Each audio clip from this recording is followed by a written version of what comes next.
പട്ടം Meditrina ഹോസ്പിറ്റലിലെ consultant cardiac surgeon doctor R Mahadevan. Doctor, ഒരാൾക്ക് ഹൃദയാഘാതം ഉണ്ടായാൽ എത്ര സമയത്തിനകം എത്രയും വേഗം ആശുപത്രിയിൽ എത്തിക്കേണ്ടതിന്റെ ഒരു പ്രാധാന്യം എത്രമാത്രമാണ്? എപ്പോഴും നമ്മൾ പറയുന്നത് ഒരു golden hour after an attack എന്നാണ് പറയുന്നത്.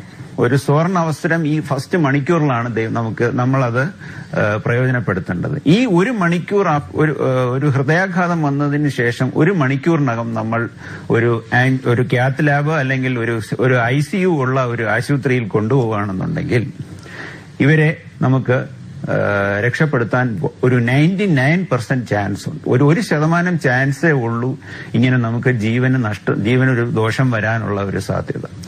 അപ്പോൾ ഇങ്ങനെ ഈ ഒരു മണിക്കൂറിനകം എന്തുകൊണ്ട് കൊണ്ടുവരണം എന്ന് നമ്മൾ പറയുന്നതെന്ന് വെച്ചാൽ ഈ ഓരോ മിനിറ്റിലും ഈ ഹൃദയത്തിന്റെ മസിലിൽ ഒരു ഡാമേജ് വന്നുകൊണ്ടിരിക്കുകയാണ്. അപ്പോൾ ഒരു മിനിറ്റിൽ ചിലപ്പോൾ ഒരു 20 ഗ്രാം അല്ലെങ്കിൽ 30 ഗ്രാം മസിലാണ് നഷ്ടപ്പെട്ടു പോകുന്നത്.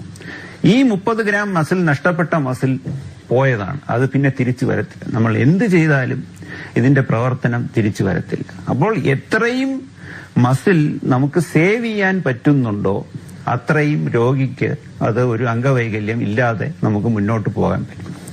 സോ ഇതിന് ഏറ്റവും ഇമ്പോർട്ടന്റ് ആയിട്ടുള്ളത് പെട്ടെന്ന് ആശുപത്രിയിൽ എത്തിക്കുക, ഈ ക്ലോട്ട് അല്ലെങ്കിൽ ഈ തടസ്സം അലിഞ്ഞു പോകാനുള്ള മരുന്ന് കൊടുക്കുക. അല്ലാന്നുണ്ടെങ്കിൽ ഒരു പ്രൈമറി ആൻജിയോപ്ലാസ്റ്റി എന്ന് പറഞ്ഞൊരു പ്രക്രിയയുണ്ട്. അത് ചെയ്ത് ഈ ഹാർട്ടിന്റെ രക്തക്കുഴലിൽ അടഞ്ഞുപോയ രക്തക്കുഴലിൽ വീണ്ടും തുറക്കുകയും ഈ രക്തോട്ടം പുനഃസ്ഥാപിക്കുകയും ചെയ്യുന്ന ഒരു ഇത് ചെയ്താൽ നമുക്ക് രോഗിയെ സേവ് ചെയ്യാൻ പറ്റും. ഡോക്ടർ, ഈ രോഗിയെ ഒരു ഡോക്ടറുടെ മുന്നിൽ എത്തിക്കുന്നതിന് മുൻപ് ഒപ്പമുള്ളവർക്ക് ഏതെങ്കിലും തരത്തിലുള്ള പ്രാഥമിക ശുശ്രൂഷ നൽകാൻ സാധിക്കുമോ? അതെ, കൂടെയുള്ള ഇപ്പോ കാണുന്ന ചിലപ്പോൾ ഭാര്യയായിരിക്കാം, ചിലപ്പോൾ ഭർത്താവായിരിക്കാം, ചിലപ്പോൾ കുട്ടികളായിരിക്കാം, അല്ലെങ്കിൽ വളരെ ക്ലോസ് റിലേറ്റീവ്സ് ആയിരിക്കും. വീട്ടിൽ വെച്ചായിരിക്കും ഹൃദയാഘാതം ഉണ്ടാകുകയാണെന്നുണ്ടെങ്കിൽ നമ്മൾ പൾസ് ഫീൽ ചെയ്ത് നോക്കണം. ഈ പൾസ് ഫീൽ ചെയ്യുമ്പോൾ പൾസ് ശരിക്ക് പ്രവർത്തിക്കുന്നു, BP ഉണ്ട്, ഈ രോഗിക്ക് അബോധാവസ്ഥ ഒന്നും വന്നിട്ടില്ല എന്ന് നമ്മൾ കാണുകയാണെന്നുണ്ടെങ്കിൽ നമ്മൾ പെട്ടെന്ന് രോഗിയെ ആശുപത്രിയിൽ ഒരു കിടക്കുന്ന നിലയിലാണ് നമ്മൾ കൊണ്ടുപോകേണ്ടത്.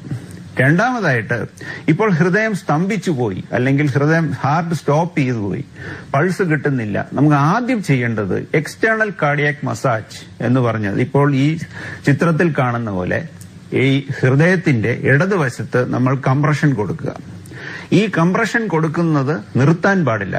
ഒരു മിനിറ്റിൽ ഒരു 30 തൊട്ട് 35 പ്രാവശ്യമെങ്കിലും ഈ എക്സ്റ്റേണൽ മസാജ് ചെയ്തിട്ട് വേണം ഈ രോഗിയെ ആശുപത്രിയിൽ ഷിഫ്റ്റ് ചെയ്യാൻ. ഇതെന്തുകൊണ്ടെന്ന് പറഞ്ഞാൽ ഹൃദയം ചിലപ്പോൾ നമ്മൾ ആശുപത്രിയിൽ വരുമ്പോൾ നമുക്ക് റിവൈവ് ചെയ്യാൻ പറ്റും, പക്ഷേ ബ്രെയിനിൽ ഡാമേജ് വന്നു പോയാൽ ഈ രോഗിക്ക് നമുക്ക് ഒന്നും ചെയ്യാൻ പറ്റത്തില്ല. ബിക്കോസ് ബ്രെയിൻ ഡാമേജ് നമുക്ക് റിവേഴ്സിബിൾ അല്ല. അതുകൊണ്ട് നമ്മൾ ഈ എക്സ്റ്റേണൽ കംപ്രഷൻ കൊടുക്കുമ്പോൾ നമ്മൾ ചെയ്യുന്നത് നമ്മുടെ ബ്രെയിനിലേക്ക് ഉള്ള സർക്കുലേഷനാണ് നമ്മൾ മെയിൻറ്റെയിൻ ചെയ്യാൻ നോക്കുന്നത്. ബ്രെയിനിലേക്കുള്ള രക്തോട്ടം സ്തംഭിച്ചു പോയാൽ ആള് ഒരു വെജിറ്റബിളായി നമുക്ക് എക്സിസ്റ്റൻസ് വരും. സോ ഇത് വളരെ ഇമ്പോർട്ടന്റ് ആണ്. എക്സ്റ്റേണൽ കംപ്രഷൻ ആണ് ഏറ്റവും ഇമ്പോർട്ടന്റ് പാർട്ട് ഓഫ് റെസസിറ്റേഷൻ.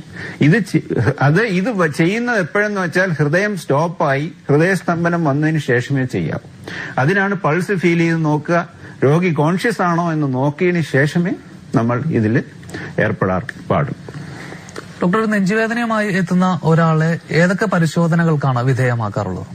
അതെ, നെഞ്ചുവേദനയായിട്ട് ഞാൻ പറഞ്ഞില്ലേ, ഫസ്റ്റ് നമ്മൾ ചെയ്യുന്നത് ആശുപത്രിയിൽ എത്തിക്കഴിഞ്ഞാൽ ആ ഡ്യൂട്ടി ഡോക്ടർ അവിടെ ഇരിക്കുന്ന ആള് പൾസ്, BP, അങ്ങേരുടെ കോൺഷ്യസ്നെസ് ലെവൽ, സാച്ചുറേഷൻ, ഓക്സിജന്റെ അളവ് നോക്കും. ഇതെല്ലാം മെയിൻറ്റൈൻഡ് ആണെന്നുണ്ടെങ്കിൽ ഇമീഡിയറ്റ് ആയിട്ട് രക്തത്തിൽ ട്രോപ്പോണിൻ I എന്ന് പറഞ്ഞിട്ടൊരു ടെസ്റ്റ് ഉണ്ട്. ഇത് ചെയ്ത് നോക്കും, ഇത് അറ്റാക്ക് ആണോ ഏതാണോ എന്നുള്ളത്.